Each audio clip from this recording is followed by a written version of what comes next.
Afternoon. Welcome into Cronkite Sports Live. I'm Dominic Catronio with the Karate Kid, Troy Lynch. And Dom, you're my Mr. Miyagi. Well, you're the Shaq to my Kobe. You're the Chewie to my Han Solo. Well, you're Robin and I'm Batman in this situation because it is Valentine's Day weekend, but we're here to talk about sports, and that's just what we're going to do. Remember, breathe in, breathe out when reading. You start us off with softball. Yes, Sensei. Last night marked the start to Arizona State's softball season, and the Sun Devils showed no mercy as they took down Utah State and San Jose State with a combined score of 19-1. Co-head coaches Bob Wagner and Letty Olivares could not have asked for a better way to open their first season at the helm. Thanks, guys, and welcome into Farrington Stadium, where Arizona State took care of business last night, mercy ruling San Jose State and Utah State. Elaine, what did you see in those two games? Well, Jen Soria, she had a hot bat, especially in that second game. She had 6 RBI, and then we saw some great pitching from both Brianna Maha and Kelsey Kessler. Kessler, it was her debut as a Sun Devil. She didn't allow any runs, and she got a lot of help from her outfield, so a good showing for her in her first game. Now tonight going to be a bigger test for Arizona State as they're going to host the Volunteers from that school in Tennessee. What do you like to see in tonight's game? Well, yeah, they are a top 10 team, so they're very intimidating. This is going to be the toughest game of the weekend. Whoever's going to pitch for this game is likely to be the ace of the team. I see Brianna Maha doing that based on her performance last night. It's going to be a tough one. And that game is right here at 7:30 tonight. You can also catch it on our Pac-12 digital stream. Back to you guys in the studio. Well, there are only 5 more games for the Kajikawa Classic that ASU has to play. But don't worry if you can't make it to all of those games, because CronkiteSports.com will be there to cover every single one. Now to the most successful team on campus, ASU women's basketball. Upcoming this weekend, it's the formerly dreaded Bay Area road trip with Cal and Stanford. Until ASU's regular season sweep of Stanford last season, there hadn't been a team in the conference to take 2 from the Cardinal since the 1987-88 season. That is any conference opponent. Now they have the chance to do it in back-to-back years. And for more on this, we're going to shift the power with Bailey O'Carroll, our ASU women's basketball analyst. But before we talk about Stanford, we're going to talk about last weekend. UCLA and USC gave ASU a tough time, a couple more close games. Is this helping ASU with all these close contests they're having? I think it is. It's going to better prepare them for their later games, especially once they get into the tournament, into March postseason. But, you know, I think that Sophie Bruner said one of the main things that helped them out was their experience. If you see here, she's able to stay focused, keep her eye on that basket, and get fouled, get sent to the line. This foul kind of looked a little iffy, kind of could have gone either way over the back, could have been all ball, you see there. But regardless, got to the line, made her free throw, and was able to help her team onto a win. So now this weekend, Cal and Stanford. Stanford is the one that everybody circles on the schedule. What's the difference now? I mean, 2 wins last season in the regular season. Yes, Stanford knocked them out in the Pac-12 tournament, but is it Stanford getting weaker, ASU getting stronger, or a mix of both? What's going on? I think it's a mix of both. You know, they're kind of able to, I don't think either one's necessarily gotten weaker. I think ASU's kind of stepped up a little bit. It's kind of even the playing field. But regardless, you know, ASU has won those last 3 games against Stanford, and I think they're going to take a 4th one this weekend. So this weekend, what has to change from the defensive output last week? I mean, UCLA and USC, they really had some open looks there, and you got one to show us here as well. Yeah, if they make those same mistakes again, Stanford's going to make them pay a lot more than USC did. USC's a little younger. Stanford is a little bit older, more experienced. If you see on these plays that I'm going to show you, they oh, that's the wrong play, not a play. Well, here, we'll look at the Stanford recent success. Things happen. Here we go. Yeah, so if you see here, they kind of leave Quinn all alone right there. There is no one to help her on that weak side. You see Sabrina Haynes or Necia Hawkins, they're kind of just standing there watching. If they get caught in that again against Stanford, they're going to make them pay it. Again, like I said earlier, it's not going to be good. So if they can limit those defensive mistakes, I think they'll be good for Stanford. So they just need to be more active. Exactly. All right, so be sure to check out Bailey's coverage this weekend, as well as our entire team on CronkiteSports.com for all of your ASU women's basketball coverage. Thanks, Bailey. Thanks. Well, it's easy to see the ASU hockey team has been struggling in their first year in the NCAA. But how bad is it? The Sun Devils have not scored more than 2 goals in a Division I matchup since November 14th. That was 16 games ago. Now only 2 regular season contests remain, and both are against ACHA opponents. Up first is Liberty University, who ASU head coach Greg Powers expects to come ready to compete. They didn't come all the way here to just play one game to get their teeth kicked in. They came to try and make history, and so that's what we're up against every time we play an ACHA team. We've been on that side. We went to Penn State and played them and won. You can find this Saturday evening matchup against former ACHA rivalry Liberty on the Pac-12 digital networks. Join my partner Dominic Catronio on the call to wrap up what has been a long season. Thanks for the shout out there, Troy. Now it's time for social media. We got to introduce our man, Gavin Shaw. Shaw spelled with 2 L's, just like Bill Walton with Bill. I appreciate that. I know you're a big fan of Bill Walton, so we had to bring that in here with the Glockenstein last night. That was awesome. What do we got to talk about on Twitter, social media, Facebook? What we got? Well, the first thing is there's no way in the world to contact DeAndre Lewis. I'll let him explain. So here, Lewis coming up with this first tweet. He doesn't have a cell phone right now, but nobody's calling him anyways. Guys, how would you go about contacting DeAndre? Bat signal, Todd Graham, smoke sign? What do you think? I mean, you could always go with the DMs, but having texting me phone, he's speaking Spanish. ¿Te hablas español? Yo habla español un poquito. Yo tengo un chupacabra. No hablo on CSL. No, okay, I'm sorry. I don't want to speak. We'll go back to English. It's cool. All right, I appreciate it, guys. I was a little shaken for a second. We'll keep it moving right here. The 19th, a very special day for ASU women's basketball. The one day a year, the court is not 94 feet, but 29 meters. It's Canada Day. And guys, they're saying there's going to be music from Canadian artists. Outside of Justin Bieber and Drake, who does that include? I think that's got to include Quinn Dornstadter. I mean, she's going to be on the floor, and her artistry with her footwork inside of the paint is definitely going to be something to watch. And we said it pre-show, straight out of Saskatchewan. Yeah, I think if Robin Scherbatsky from How I Met Your Mother could make an appearance. Oh, Robin Sparkles, excuse me, you're absolutely right. I think if she's saying, let's go to the mall, I just die. And now someone we're going to see later in studio today, Cassidy Pickrell. That's a tease for you guys. And guys, she's shouting out all the guys here who wear too much cologne. If she can smell you 15 minutes after she's seen you, she doesn't want to be with you.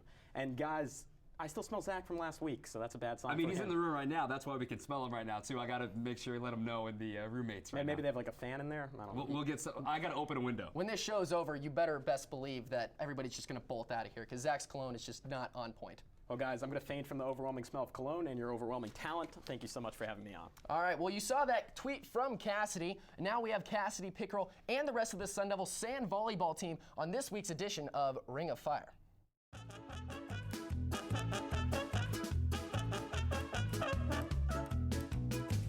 It's definitely rock. Just kind of like roll it out. They think I'm funny. I think they think I'm just more weird than funny. Winnie the Pooh, because my nickname is Quinny the Pooh. Probably Rugrat. Sweet Life of Zach and Cody. Scooby-Doo. Nice. Ruby, Ruby-Doo, where are you? Teleportation. To read minds. Fly, of course. I would be like the guy from Limitless, but I wouldn't have to like take medicine for it. Hands down, hands down, hands down. Because that's so not true. Hands down. Depends on the day, guys. Panda. I just love pandas. You know me, sometimes it's a horse. I'd have to go sea otter. You know, I wish I could just say lion because that's my favorite animal. I love giraffes, so I'm gonna go with giraffe. Sometimes it's a monkey. They hold hands when they sleep, that's right. Oh my gosh, they're so cute. You know, I'm thinking swan because I was so dadgum graceful out there. All right, thank you. Well, you just got a glimpse of Cassidy Pickrell and the rest of the Sun Devil sand volleyball team. But luckily for you, we have the outside hitter in studio with us right now. Cassidy, thank you so much for joining us. But let's state the obvious. You're a junior this year, but this past season was your first as a Sun Devil. You transferred from UC Irvine. Why did you decide to come to Arizona State? Ultimately, my coach at UC Irvine, she resigned from her position, and her and I were super, super close. So that was a big thing for me to lose there. And then I kind of took a step back and looked at everything that was going on in my life at Irvine, and my major just wasn't cutting it for me. It was called Film and Media Studies, and I wanted broadcast journalism, so it just wasn't working out for me. So I was like, all right, it's time to move on with my life and figure out where I'm going to go. Well, you definitely came to the right place, but unfortunately, at the end of the season, Jason Watson also left. He went to the University of Arkansas, but now you just rehired coach in Stevie Mussey. Do you expect her to bring immediate success to the team this season? Yeah, I do. I was really excited to hear that we got Stevie as our coach. I knew her before this, and I think she's going to be an awesome energy for us, and she makes us compete more than we have this whole off season already. So we're super fired up to have her in the gym, and super excited for what's to come.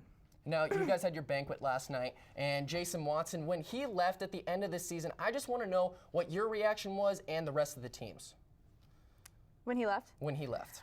We were a little disappointed, but we knew that it was for the right reasons, and if he could have stayed here, that he would have. And we're going to miss him a lot, but we wish him the best of luck at Arkansas. All right, well, that was the past. Let's focus on the future right now. What's coming up is the Sun Devil sand volleyball season. That's starting on March 4th, and you're actually partnered up with your sister, Kylie Pickrell, who's a setter for the indoor team. You know, how did that happen, and how do you guys think you're going to do this season? Well, we just got paired up. I don't really know how that happened. I'm okay with it, though, so I think we're going to do well. I hope so. We haven't really gotten a lot of experience in the beach volleyball world, so I hope that we're catching up and doing well at practice, and it's going to be a fun season. I love these group of girls, and the coaches are awesome, so it should be really fun. Well, Cassidy, thank you so much for taking time out of your busy schedule to come into the studio me. today. And you should mark on your schedule March 4th at the Para Club. That's when the Sun Devil sand volleyball team and Cassidy will be taking on New Mexico University. Cassidy, we wish you the most objective luck to you and the rest of the season. Thank you. Thanks, Cassidy and Troy. Now we go over to the same court, men's basketball. It's been a topsy-turvy season, just to say the least, but now it's time for the turnover in the schedule where Pac-12 teams are starting to come back and forth. So this weekend, the LA school starting tonight. USC is in town. We bring in our men's basketball analyst, Zane Hopen, to tell you more about it. Zane, I just got to ask you, the first question is, how does ASU improve upon the first shellacking that USC gave to ASU in the first meeting between these two clubs? Well, again, talking about how good USC's been this year, they've been the biggest surprise in the Pac-12, no doubt, number 23 in the country so far. And the last meeting between ASU and USC, ASU just didn't shoot the ball well. They're at 40% or lower in both overall field goal percentage, three-point percentage, and from the free throw line, so that's obviously got to be better. But the one thing to watch this go-around is going to be pace. ASU's playing with only 8 scholarship players, probably not going to have Mauricio Field this weekend. USC, the 4th fastest team in the country in terms of pace, so that's going to be something to look out for. And don't sell yourself short, because you and Zach called that USC will be better this season in the season preview for CronkiteSports.com. Now to UCLA. The last meeting, Bryce Alford happened, but what else is going to need to be focused on for ASU to maybe sneak one from the Bruins? Well, obviously Alford's been the biggest key for UCLA this year, but the last time these two teams met, it was the big men, Tony Parker and Thomas Welsh, just dominating the ASU front court. Their size could be an issue this year, and it's something that ASU's struggled with every single team, so watching that will be a big key. That's Zane Hopen telling us more about ASU men's basketball. Thanks, Zane. Yep. 17 seconds left. Ball starts with Piquel, who's had 4 points in the second half. And inside roll, shoots. Oh, nice check. Ball is picked up by Tech. They get it up. Guide open in the midfield, and Tech's going to be able to kill this game. On the shot, we have 0 seconds. Virginia Tech makes the Final Four. Well, what you just saw was the end of last season for Arizona State lacrosse, but there's a brand new season, and with that, Pac-12 shootout is this weekend, and big things are going to happen, so we bring in big-time freshman and Blaine McCormick, one of our ASU lacrosse beat writers. Blaine, thank you so much for joining us today. Let's jump right into it. The big storylines this weekend are Todd McRobbie. He's a brand new coach, but he's been an assistant for the past 5 years. What new strategies or what new tendencies should we see coming into this weekend? Well, like you said, Todd McRobbie is a familiar face to this ASU squadron. He's going to bring on a lot of ASU offensive work that we saw last season as well, really focusing on the attack in previous practices this week. So definitely expect a lot of work from them. Now, you mentioned the offensive mindset. I mean, who are some of the players that we really should look out for, old or new, that really could explode offensively? Well, my eyes go right back to the attack. Finn Wells and Rhett Rogers are a dynamic duo out there.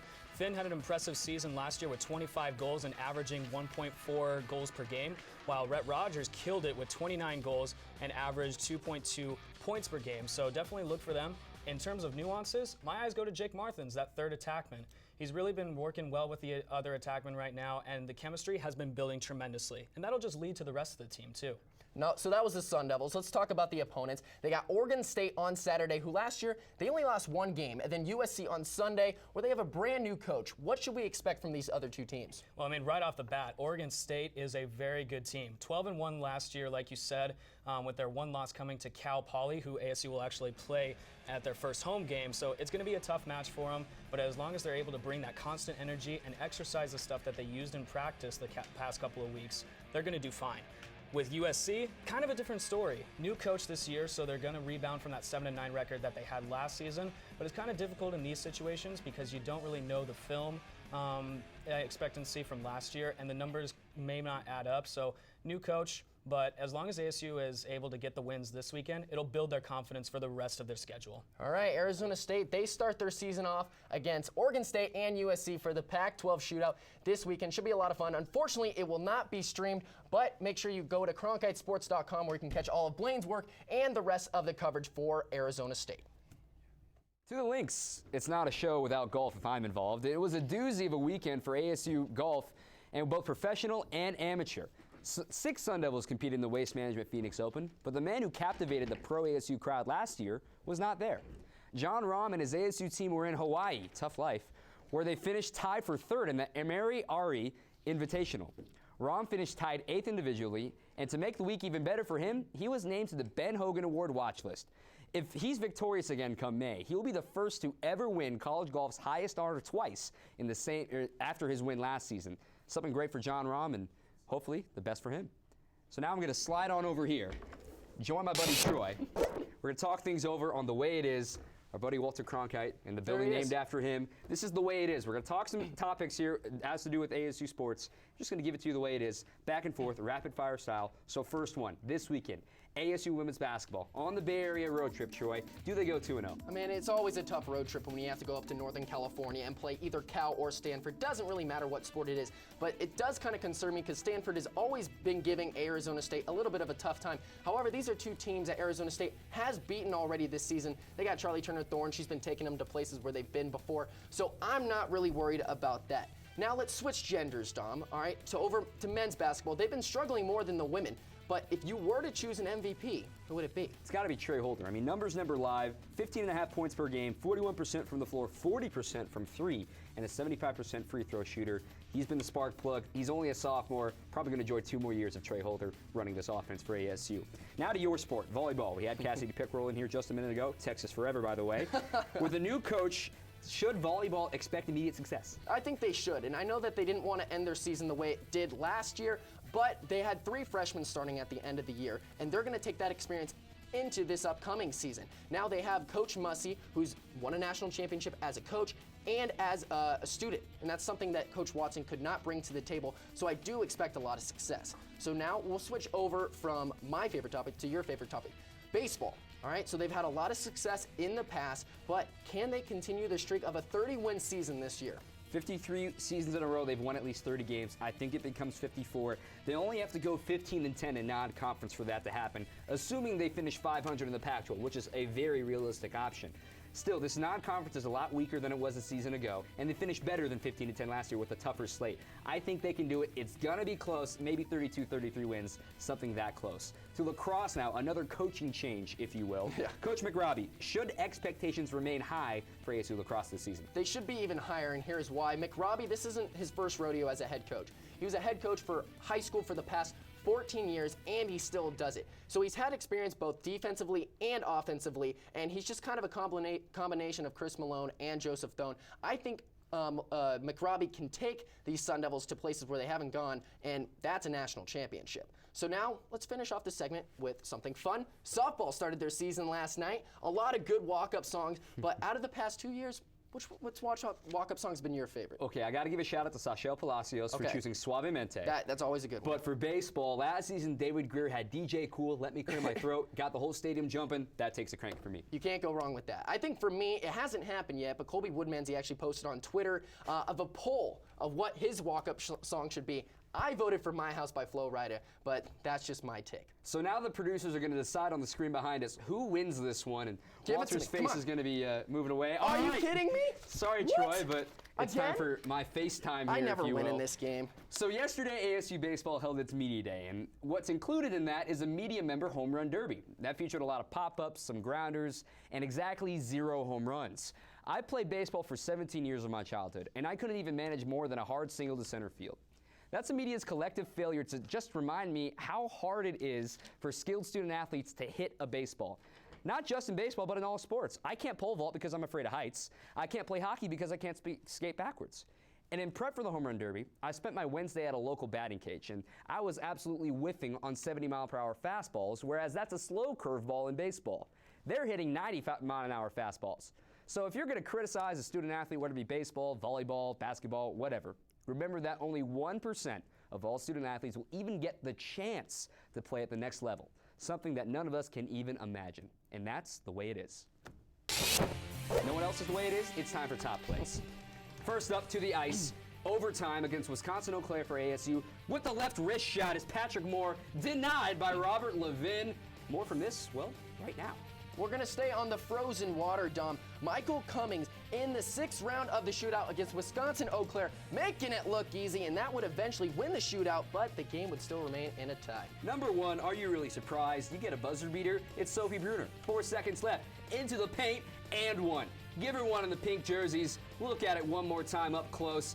Perfect feed into the paint, over the top foul, and off the glass, and in. Waxed on, waxed off. Perfect shot for Sophie Bruner. ASU gets the win. We have to start off with a Karate Kid quote, and of course we had to end on it. It's been an exciting week for Arizona State sports, and it's only going to get better with softball, baseball, and lacrosse all starting up. And for my partner Dominic Catronio, I'm Troy Lynch. Thank you so much for tuning in to Cronkite Sports Live. We'll be here next week, same time, same place, with different anchors. Thank you, and have a good night.